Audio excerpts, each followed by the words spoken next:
Primetime news this evening. Wayne Pinnock brings Jamaica more medal success in Paris. Policeman and his family in mourning as his son and other relatives perish in car crash in the USA.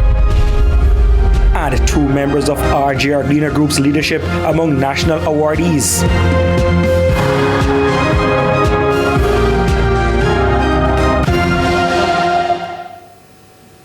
Good evening and welcome to Primetime News on air and online at onespotmedia.com. Special welcome to our viewers on TVJ International in the Cayman Islands. I'm Shamela Pullen.